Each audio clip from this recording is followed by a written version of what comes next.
a professional bounty hunter with over 6,000 captures in his 27-year career. He also stars in the new A&E series Dog the Bounty Hunter. Please welcome Duane "Dog" Chapman. The life of Duane "Dog" Chapman isn't just a story. It's a high-octane blockbuster. It's a relentless real-life saga packed with danger, devastating heartache, and relentless controversy. From his gritty beginnings in a notorious motorcycle gang to his rise as the star of one of the most iconic reality shows in TV history, his journey's anything but ordinary. But what could possibly lead a man who seemed absolutely unstoppable to the very brink of losing everything? Tear away the signature sunglasses and the veneer of bounty hunting fame, and you'll find a raw, unvarnished story. It's packed with shocking twists, untold secrets, and a trajectory that absolutely no one could have predicted. So, what really happened to Dog the Bounty Hunter? Settle in, because this wild ride is about to begin. The infamous bounty hunter, Duane "Dog" Chapman, was forged in the fire of a tough childhood that fundamentally shaped the man he became. Born in Denver, Colorado, he grew up in a working-class environment.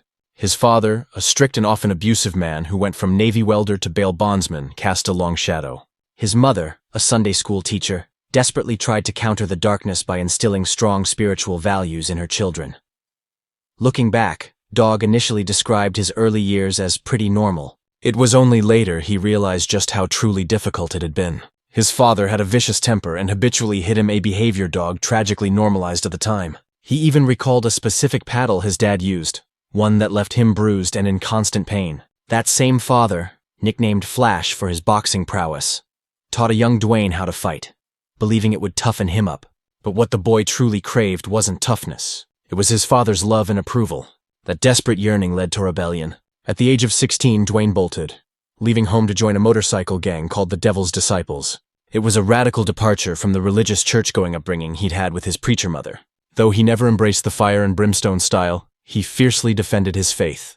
This loyalty came to a head when he got into a furious fight with a biker who insulted Jesus. The confrontation earned him a new defining nickname from one of the gang members, Dog, because as the biker put it, it was God spelled backward. From that point on, he owned the name and the outlaw identity it represented. The summer 1972 seconds brought the first major crossroads. While living in Denver, Dog the Bounty Hunter crossed paths with his first wife, LaFonda Sue Darnell. Their connection was immediate and intense. After a couple of years of dating, they married in 1972. Their life together was transient before they finally settled down in PMPA, Texas, where LaFonda was originally from. The family expanded with the arrival of two sons, Duane Lee Chapman and Leland Chapman. But as the family grew, so did the ominous cracks in the foundation of their marriage. Chapman's mounting legal troubles began to strain their relationship to the breaking point. Life took an irreversible, tragic turn in 1976. Chapman got entangled in a substance deal that went horribly wrong. He waited in the car while a friend argued with the dealer, Oliver, who was tragically shot and killed. Though Chapman was outside when the crime occurred, Texas law did not absolve him. Because he failed to report the crime, he was charged with murder and sentenced to 5 years in prison. He would only serve 18 months, but the experience wasn't the end of the road. It was the unexpected turning point. While incarcerated, Dog worked as a barber for the guards. His true transformation came during a dramatic incident when an inmate attempted to escape and the guards prepared to use lethal force. Dog bravely intervened and saved the man's life. This act of courage earned him deep respect and a suggestion from one of the guards that would change his destiny: become a bounty hunter. Upon his early release, Chapman was immediately slammed with a massive load of child support debt. Desperate for a way to make fast money, he latched onto the idea of bounty hunting, a career path surprisingly encouraged even by the judge in his case. The judge had noticed a unique grit and resourcefulness in the way Chapman carried himself during his incarceration, and believed he had the makings of a pursuer. It felt like a true fresh start. But for LaFonda, the toll of their circumstances, the years of instability, and the stain of amateur conviction had become simply too much to bear. In 1977, she filed for divorce. Their paths diverged permanently. Single again, Chapman was restless for a new partner. He wrote in his book that he met Ann Teniel at a biker party in Colorado that same year, and they instantly connected. Chapman claimed they left the party together that night. When he offered to drive her home, she dropped a bombshell. She was only 17 years old. To avoid risking another stint in jail, Dog did the unimaginable. He married her the very next day. He later admitted they barely knew each other, and likely would never have wed had she not been underage. Despite the chaos and a less-than-perfect beginning, Chapman and Tegnell had 3 children together. Tragically, their first child, Zebediah, passed away shortly after birth. They went on to have two sons named Wesley and James, but the turbulent nature of their relationship proved unsustainable, and they finally divorced in 1982. The divorce brought another devastating blow. Chapman lost custody of his kids. Never one to give up, Dog was determined to reconnect with his other children, Duane, Lee, and Leland. He headed to Colorado. It was there in a bar that he crossed paths with Lisa Ray Britton. With characteristic boldness, Chapman told her he wanted to have a child with her, and even offered her money to make it happen. Shockingly, Lisa agreed. She left her current husband, married Chapman, and together they had 3 kids. But their marriage, built on a transaction, was not built to last. They rushed into marriage and quickly discovered they were wholly incompatible. Chapman craved a flashy Hollywood-style life. Lisa preferred a quiet existence in the woods. Their differences became chasms, pulling them apart. They divorced in 1991, leaving Chapman single once again. Dog's next wife, Taya Marie, entered his life while he was still married to Lisa Britton. According to his book, their story started in 1988 when Dog arrested TA for substance possession. A few years later, he hired her as his secretary, and their working relationship rapidly turned romantic. Tia wanted a serious long-term commitment, but Dog was hesitant. After intense pressure, he relented and they married. The relationship was rocky from the jump. Taya relapsed with substance use, and Dog later admitted to being unfaithful. Everything spiraled further after Dog's mother passed away, plunging him into a deep depression and substance abuse. While still married to Taya, Dog began an affair with Beth Smith, and his 4th marriage utterly unraveled. Beth Smith is the woman most people know as Dog the Bounty Hunter's inseparable wife and partner, but their legendary story began long before they became household names. When they first met in 1988, Beth was actually on the run from the law. She later shared that her trouble began after being accused of stealing Toolemans from a grocery store. While trying to make a call at a payphone, she stepped out holding the fruit and was arrested. To complicate matters, Beth was also carrying an unlicensed weapon and had a stack of unpaid traffic tickets. Desperate to get out of jail, she called Dog, a bail bondsman at the time, who sent the paperwork by bus, leaving her behind bars for 12 hours. When Beth finally showed up at his office, she tried to act cool, but Dog saw right through her. Beth later admitted that in that moment she was completely smitten and determined to make him hers. The chemistry between Dog and Beth was electric and undeniable, but their path was fraught with challenges. Despite his subsequent marriages, other girlfriends, and struggles with addiction, Dog and Beth remained inextricably linked. By 1997, Dog, his children, and Beth finally moved in together. They later married and built a wildly successful enterprise, Duane Bail Bonds. Their massive break came in 2003 when they helped capture Andrew Luster, the heir to the Max Factor fortune. Luster was wanted for the sexual assault of multiple women. Dog tracked him down in Mexico. However, bounty hunting is illegal there, and Dog was arrested at the border. He had to pay bail to free himself and his crew. The irony was staggering. Dog himself couldn't legally arrest anyone in the U.S. due to his prior murder conviction. A representative from the Florida Bail Bondsman Association even stated that his actions could technically be considered kidnapping.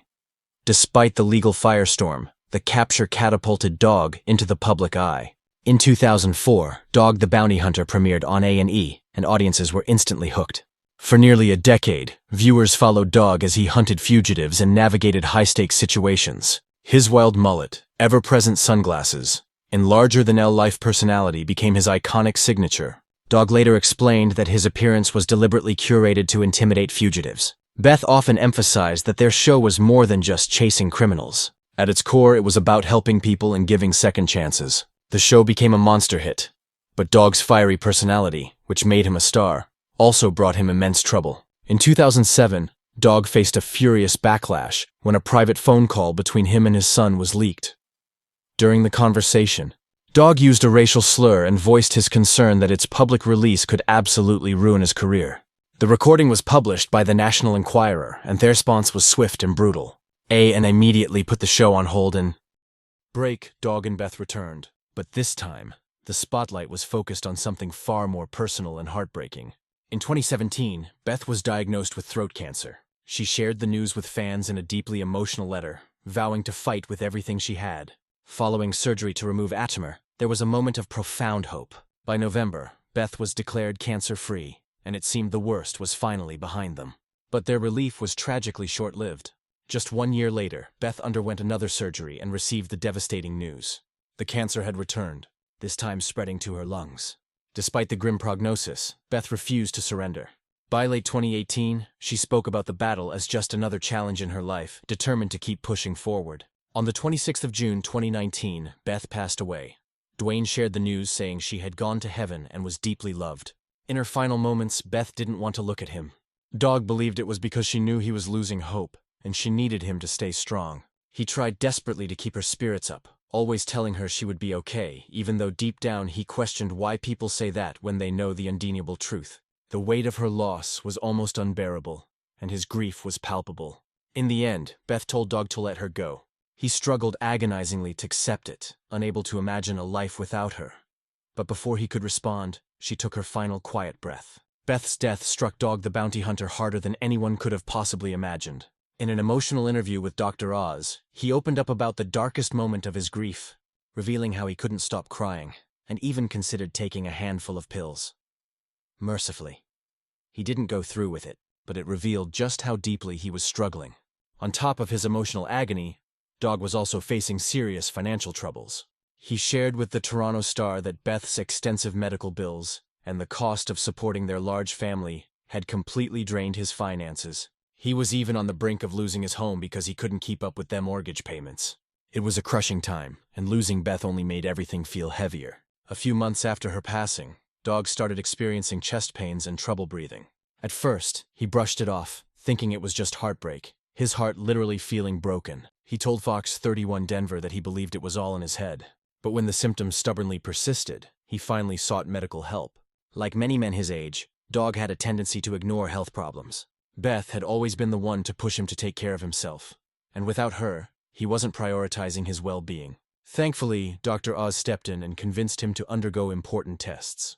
They even documented the process on his show, highlighting the crucial need to take these health issues seriously. Dog admitted to being a heavy smoker since the age of 12, smoking up to 3.5 packs a day for over 40 years.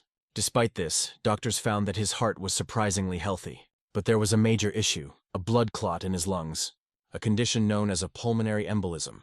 Oz explained how dangerous this condition was, as the clot blocks blood flow to the lungs, creating a life-threatening situation. Determined to turn his life around, Dog got serious about quitting smoking. He started using nicotine patches and committed to therapy to address the emotional struggles fueling his habits. With the help and encouragement of Dr. Oz and Heist's team, Dog finally began to make crucial changes in his life.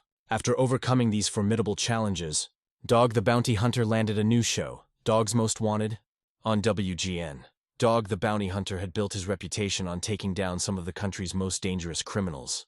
Among his high-profile captures was Leonard Trudeau Jr., a man with a long history of crime, including armed robbery and assaulting a police officer. Trudeau had been on the run, but Dog and his team were relentlessly determined to track him down. The hunt was grueling. For 12 intense days, they followed Trudeau across southern Colorado, refusing to let him slip away. As the team closed in, they sent out a confident message that made it clear Trudeau's time was up. They weren't wrong. When they finally caught him, the arrest was not quiet. There was a vicious scuffle, and Trudeau ended up with a bloody head. Even as he shouted insults, Dog and his team stood firm, jokingly referring to themselves as God's gangsters. That day wasn't just about Trudeau. They managed to arrest 4 more people, marking it as a significant win. The dramatic events were featured in an episode of Dog's Most Wanted, filmed just months after Beth's passing, making it an emotional and poignant chapter for the team. But life for Dog took some unexpected messy twists after Beth's death. Just 7 months later, rumors began swirling about him, dating Moon Angel, a family friend. The news immediately sparked tension with his daughter Lissa, who took to social media to call Angel a homewrecker and accused Dog of being fake. In the midst of this firestorm, Dog spoke about how Angel had helped him through a tough time. Things took an even more bizarre turn when, during an emotional appearance on the Dr. Oz show, Dog proposed to Angel on live television. She was visibly shocked, insisting they were just friends. Dog later explained that the proposal wasn't serious and was more of a test to gauge people's reactions. Regardless of the confusion, the two never married. After Beth's passing, Dog publicly stated he would never remarry. But life had other plans. He eventually met Francie Fra, a woman who, like Dog, was grieving the loss of a spouse. Francie's husband had passed away from cancer, and Dog had originally reached out to hire him for some work around the house. Instead, Dog and Francie connected deeply over their shared experiences of profound loss. They found comfort in each other with Dog, later sharing how they often talked about Beth and Francie's late husband, helping each other navigate their grief. Dog and Francie started dating